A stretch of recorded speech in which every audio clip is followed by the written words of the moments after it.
Menu, so I'm a sculptor, and I am also a pursuer of ancient history as it is captured in symbols. Okay, and so I am taking what you have told us about the context of the dream stela and trying to apply it to the sequence of the history of this statue, which we know as the Great Sphinx. A couple of things occur to me as I'm looking at this.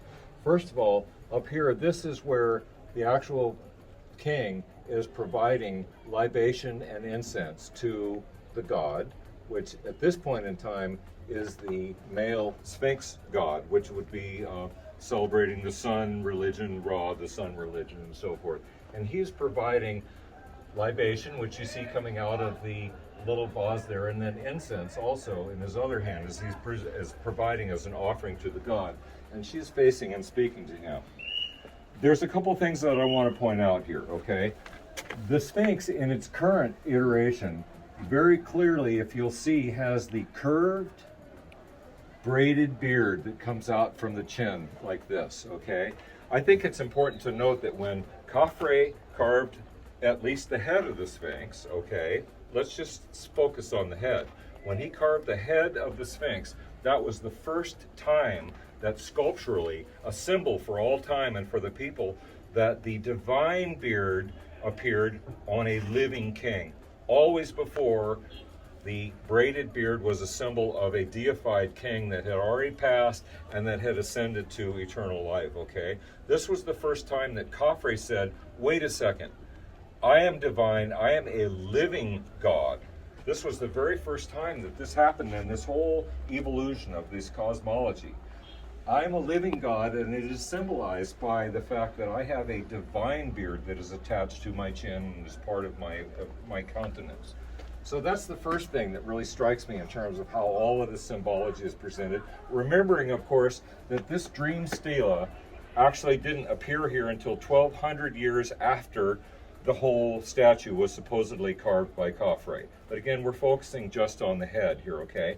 Now, I noted in the line that you just described here that you had shown where the information, where it identified the place where all of this happened, okay? And it came here to, it was in Rostov, which is Giza, which is right here, okay?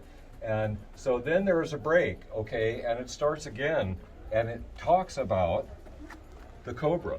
This is one of the most dramatic representations that we see of the cobra, which was the uraeus, the top piece of the royal headdress that we all associate with the kings of Egypt, okay? Which is this flared thing that comes out that has the things that comes down like that, and also the divine beard that comes down in front, okay?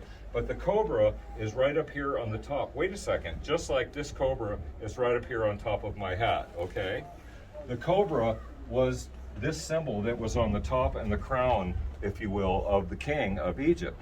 So what we're saying is that actually what we associate with the shape of the headdress and the lappets that come down in front and the nemus tail that comes down on the back, that actually is the flared hood of the cobra.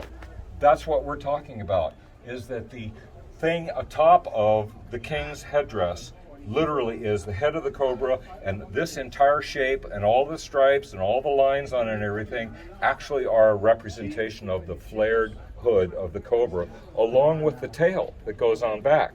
So here's the difficulty that I have.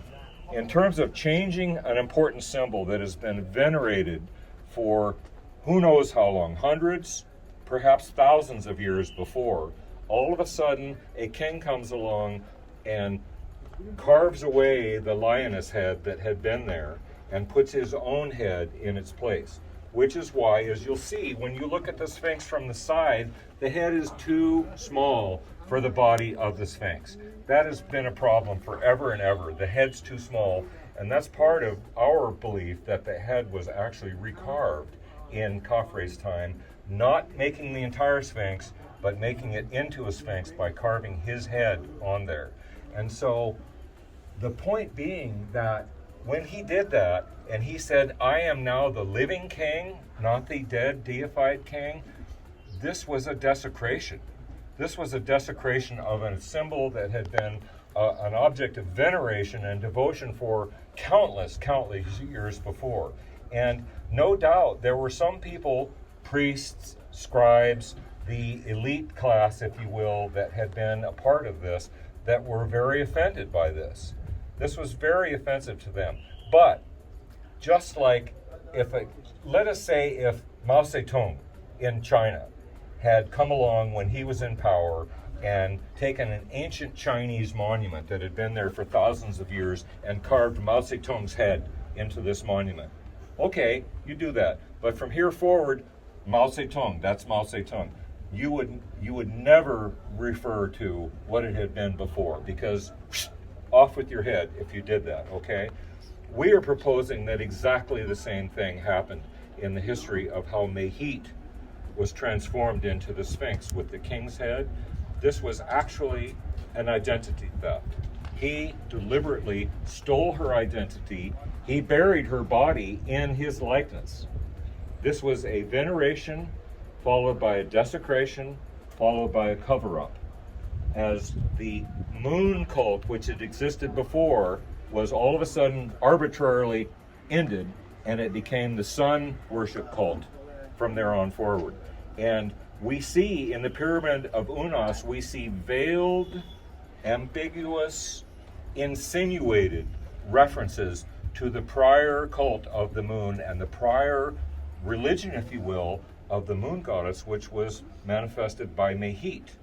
And the cobra, the importance of the cobra in all of that is that the cobra in the text that we see actually represents the boat. The two ends of the boat are represented by the cobra, and it is the boat that was the ferry that ferried the spirit of the king off into the stars and into the heavens to eternal life. So the cobra is very important in this cosmology that links Mehit, the moon, resurrection together. The snake is the vehicle that helped to make that happen. It's so amazing to see this story is embedded. It's not explicit. It is ambiguously woven in through the entire texture of this tale through history. Cut.